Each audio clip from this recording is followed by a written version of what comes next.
заранее в шоке. Хотелось бы, конечно, тоже принять участие. Получается, я в самую быструю группу должен вставать. Привет, друзья! Мы находимся в Италии, в городе Червия. Червия – это маленький городок, который находится недалеко от Римени, в пределах 30 минут на машине. Думаю, что организаторы выбрали этот город не зря, потому что здесь очень хороший и благоприятный климат для данного мероприятия. И также, как говорят некоторые спортсмены, достаточно ровные трассы.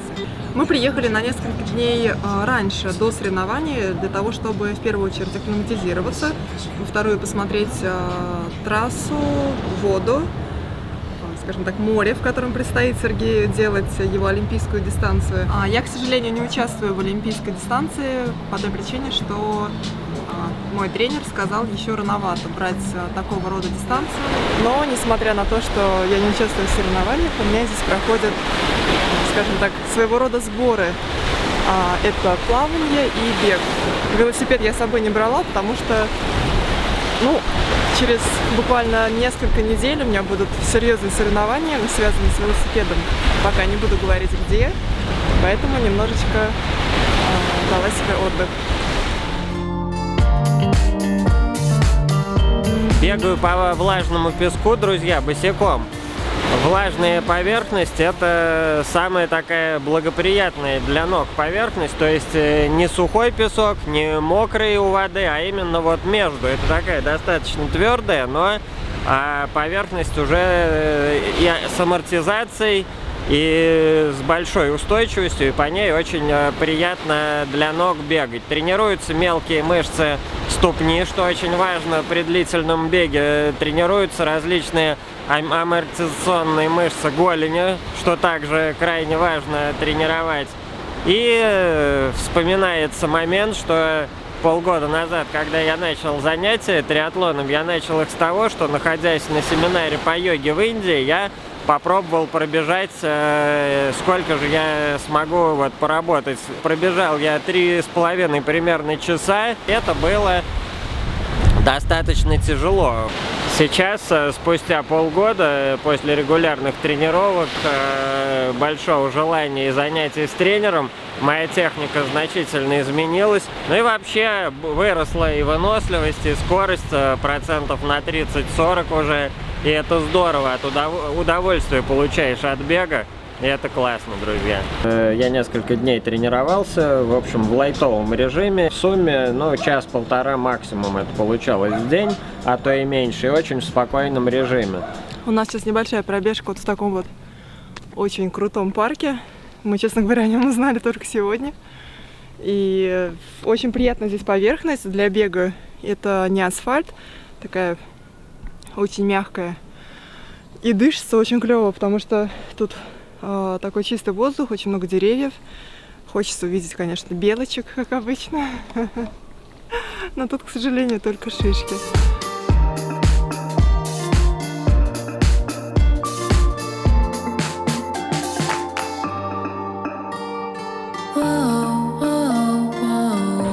Поплавать мне не удалось, потому что я не взяла с собой гидрик. Вода в море достаточно холодная, там около 18 градусов, что для меня является критической точкой температуры воды.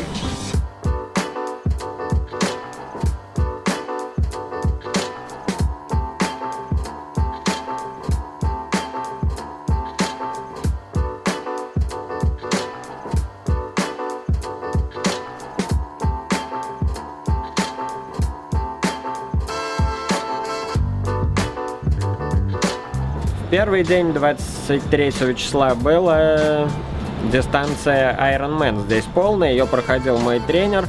Он прошел за 9 часов 31 минуту. Это очень быстро. Он улучшил на 30 минут свой предыдущий рекорд. И это было интересно наблюдать. На следующий день я бежал полную дистанцию олимпийскую, чего у меня до этого не было. Первый опыт международных соревнований. И это было интересно. Настроение бодрое. Сейчас до 12 3 часа почти разбираться с маршрутом. Наибольшие вопросы вызывает, как, куда, где поворачивать, куда идти на маршруте. Вчера разобрался с правилами. Ну, очень похожи, в принципе, правила на те, которые у нас и, допустим, в Казани были. То есть в Казани мировой уровень. Но здесь все серьезней. Здесь, конечно, много таких нюансов, которых в Казани нет. Сегодня дистанция олимпийская. 1500 метров плыть, 40 километров велосипед и 10 километров бег. Все уже добежали, вчерашние айронменовцы, мы шли, было время около 11 вечера, а здесь еще бежали люди такие измотанные, измученные. Ну, были люди, которые пришли за 9 часов, за 9,5, кто-то там терял сознание на финишной прямой. А были те, кто пришел, наверное, за 17, потому что люди реально бежали ночью. Понравилось, вчера мы поддерживали отстающих атлетов.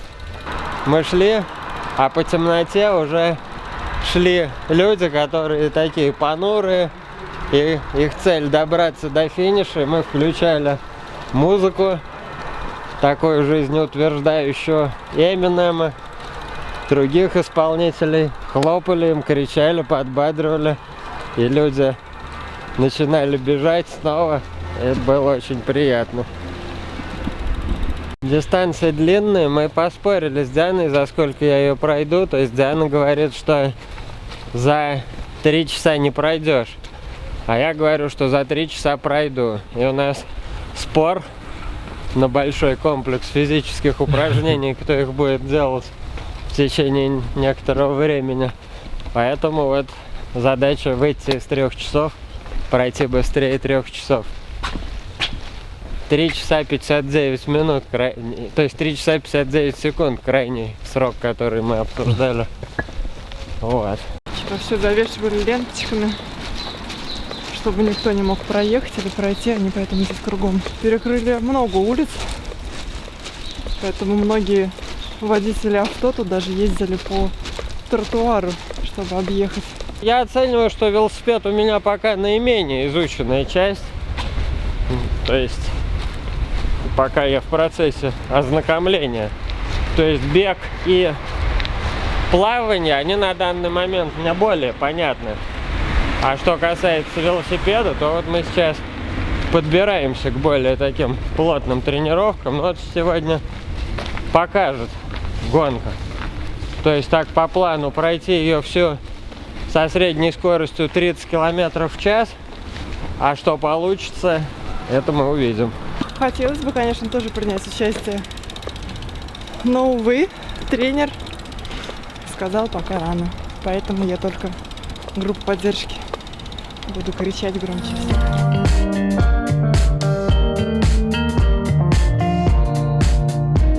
В подобных автомобилях перевозят души, и после гонки заходишь, и у тебя кабинка с горячей водой, душ. То есть вообще фешенебельная организация. Это финишная прямая. Вчера здесь проходил Ironman. Очень громко играла музыка.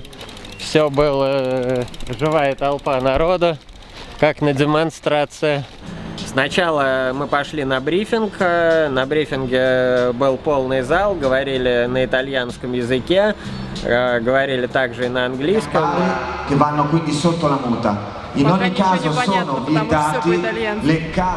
На брифинге я неправильно понял, как будет происходить плавание. Я еще в этом смысле надеялся на хорошее знание языка тренером, но тренер после прохождения Ironman немножко пришел позже. И, в общем, я оказался в ситуации недостаточного понимания.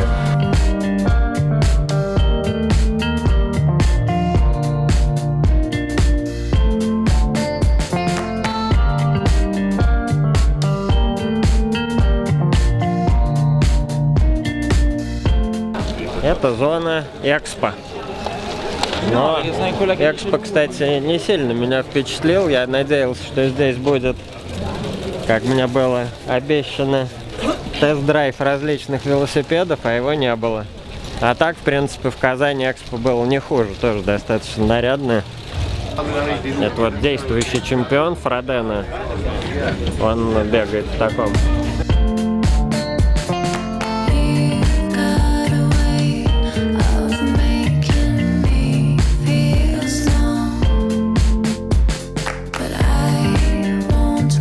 бегу впрыгиваешь в педали, проворачиваются резинки, рвутся. Или бывает случай, если не рвутся, то ты их ловким движением пальца отстегиваешь. Далее захлопываешь круглые задвижки и затягиваешь пятки. Рабочее напряжение, потому что все вроде бы мы проговорили, все понятно, что надо делать, когда, как. Поэтому осталось только это сделать. Тренер дал установки, как нужно действовать по каждому этапу. То есть плавание надо расслабиться, делать S-образный грибок и высокий локоть. И если кажется, что если плывешь очень быстро, особенно в начале, надо замедлиться и расслабиться. На велоэтапе держаться правой стороны, не входить в драфтинг и не делать нарушений, и держать скорость в районе 30 км в час. А пульс в районе 160. На беге стараться тоже держать средний пульс, где-то 150-160 ударов. Это я взял на гонку Дианин шлем. Как будто я тоже участвую в гонке. Точнее, участвует мой шлем вместо меня.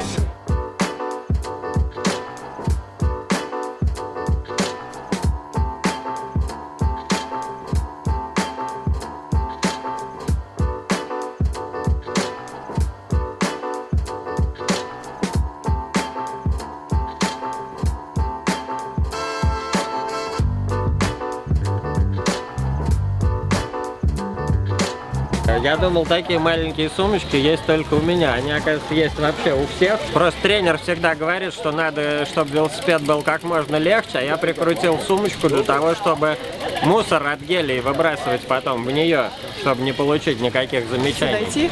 Но с точки зрения локации, как раз Италия, она подходит именно для Ironman, потому что здесь много теневых зон, особенно на беге, они бегут по городу.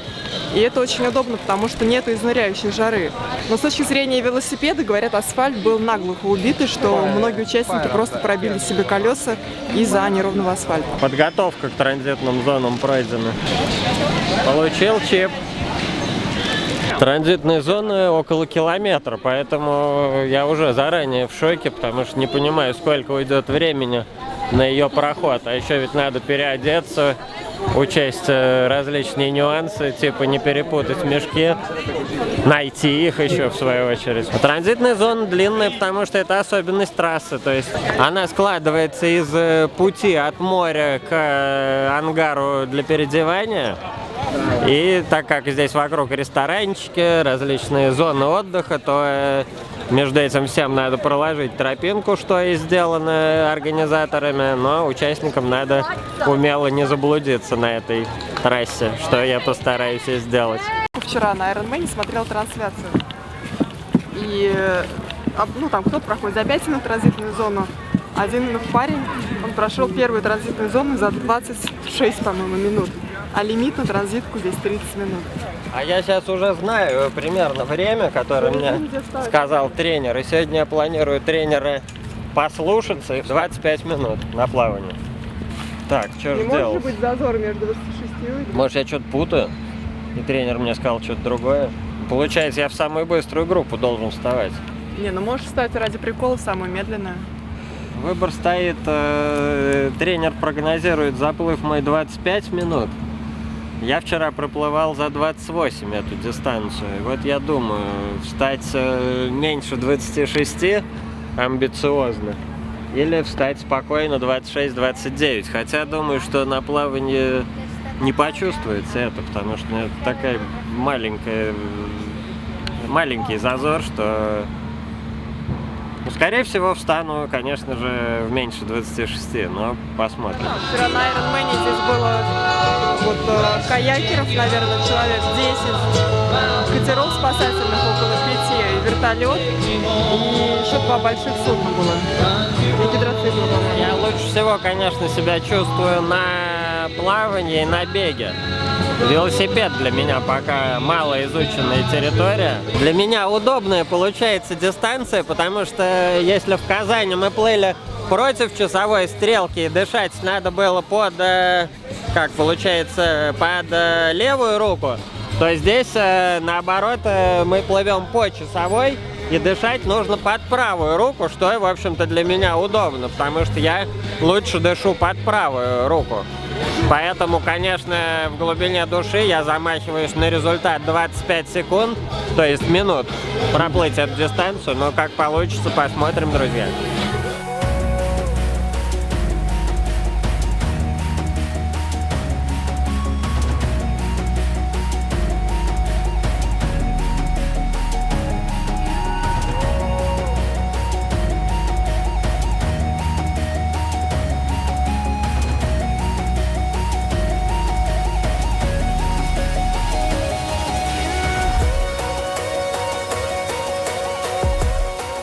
Воду посмотрел, вода хорошая, то есть плыть можно. С буйками все понятно, должен быть неплохой результат. Когда начался заплыв, это было очень колоритно и трогательно. Над пляжем летал вертолет, создавая особый такой антураж. А перед стартом минуты за полторы включили такое мощное сердцебиение через мощнейшие динамики, и весь пляж так заходил ходуном. Я встал в самую быструю стартующую группу, то есть где особенно думать некогда, там бегут профессионалы. Настроение отличное, будет хороший результат, но главное это участие.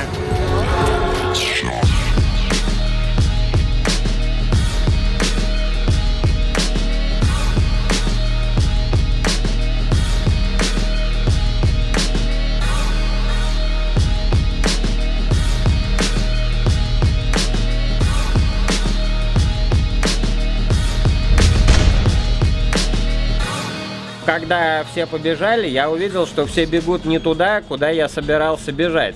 То есть, как выяснилось, что те 8 буйков, которые стояли в воде, я думал, их надо обогнуть просто подковой, а оказалось, что это ворота, в которые надо выплыть, а сама дистанция, она дальше. И получилось, что я несколько неправильно все это понял, но я начал плыть, немножко сначала терял направление, вокруг люди, все это как селедки в бочке, все кипит, тела, вода, воздух, музыка, все вот это вот такой сюрреализм сплошной, просто какой-то фейерверк эмоций. Но подготовлен я был достаточно хорошо, поэтому проплыл я вполне уверенно и прокладывал уже себе путь. Если раньше я бы, когда у меня было меньше опыта, я бы куда-то сдвигался, то сейчас я понимаю, что ты просто плывешь, и кому надо, он тебя огибает. И в целом публика не злобливая, достаточно доброжелательно это все происходит, то есть как будто это не акулы или тигры там плывут, а плывут как будто все-таки тюлени или дельфины, и это достаточно красиво с эмоциональной точки зрения, мне это очень понравилось.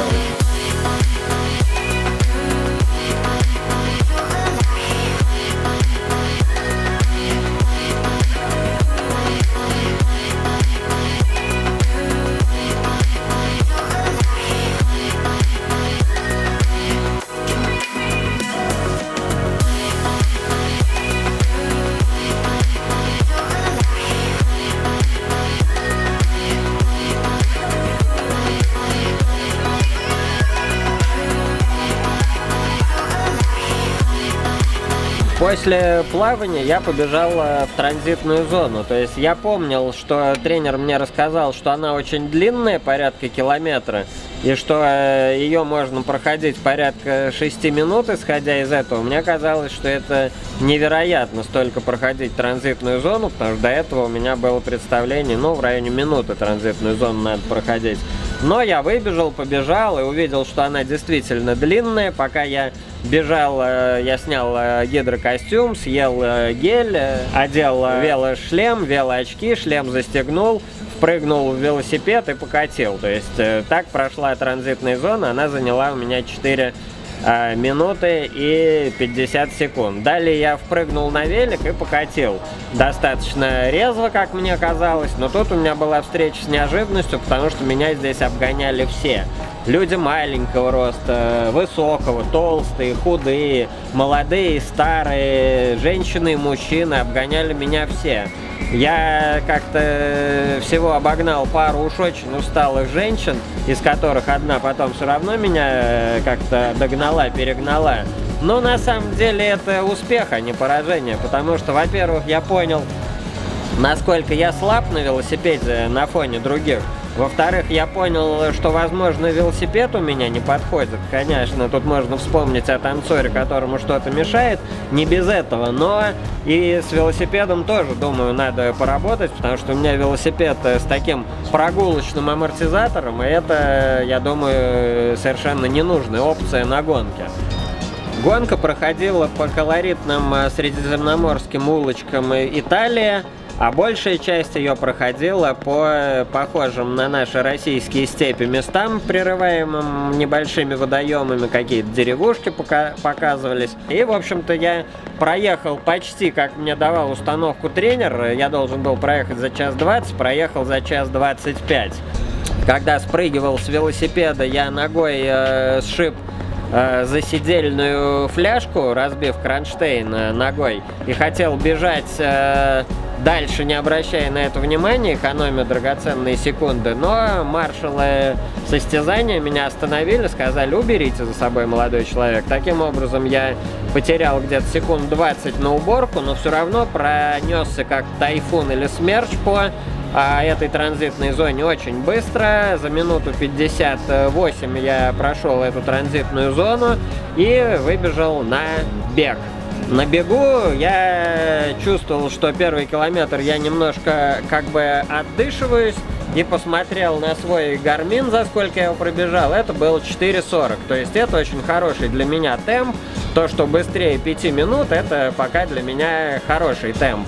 Дальше я пробежал 3 километра еще и с таким же примерно темпом, а 5-й километр я пробежал чуть медленнее, выбежал за 5:05 и получил первый вот такой вот мохнатый браслет. Это обозначает, что я сделал круг 5 километров. Далее меня обогнал такой крепкий парень, и очень четкие у него такие были шаги, поэтому я пристроился за ним, и, в общем-то, недостаток скорости и морально-волевых качеств я компенсировал умело тем, что я встал за парнем более мощным, и следующие 5 километров я с большим удовольствием, даже слезы восторга у меня иногда брызгали из глаз от того, как я быстро бегу и какое я нашел простое решение. В общем, я бежал за человеком шаг в шаг, который бежит несколько быстрее, и это отлично мне помогло выдержать отличный темп. Перед финишем я думал, что же мне делать с моим благодетелем, на котором я проехался, резко обогнать его, и как бы так поимел и бросил, такая была у меня в голове фраза. Вторая, значит, идея была финишировать вместе с ним наравне, а третья просто проявить к нему уважение и вполне достойно финишировать за ним, потому что он достоин финишировать вперед меня. Но пока я предавался этим размышлениям, выяснилось, что он бежит первый круг, а я второй, потому что я уже побежал на финиш, а он свернул на второй круг, и таким образом вопрос, как поступить с моим благодетелем, отпал сам собой. Финиш — это было очень круто. Вокруг стояли сотни людей, дети хлопают по рукам, доброжелательно кричат «Браво!», «Брависсимо!», взрослые, женщины, мужчины. Летят такие типа снега какие-то конфетти, очень красиво, красная дорожка, прожектора, музыка. Все это светит в глаза, и это придает сил, мощности, дает адреналина. То есть это такой выплеск, бежишь еще быстрее, и финиш, конечно, это здорово, эмоции переполняют, и если бежал несколько уже уставал к концу, то тут как будто такой мощный перезаряд энергии, и финиш — это здорово. Финишировал я с хорошим временем, 2 часа 47 минут и 25 секунд.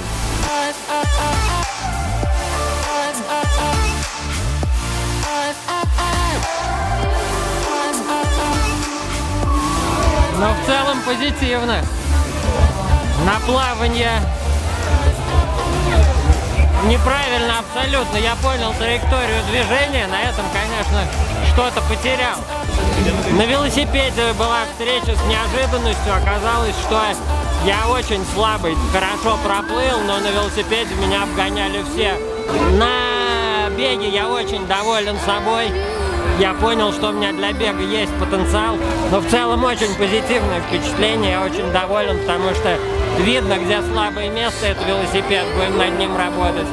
То есть вот правила, язык, маршруты и велосипед. То есть вот с этим надо разбираться, с нюансами.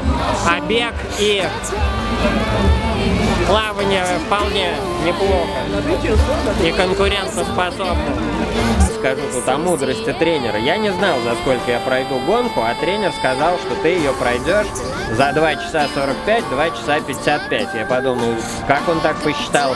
Но по результату я прошел за 2 часа 47 минут 25 секунд, то есть практически точно уложился в то, что сказал тренер. Вот что такое тренер, друзья, и насколько он понимает нас. Поэтому тренер, на мой взгляд, конечно, нужен.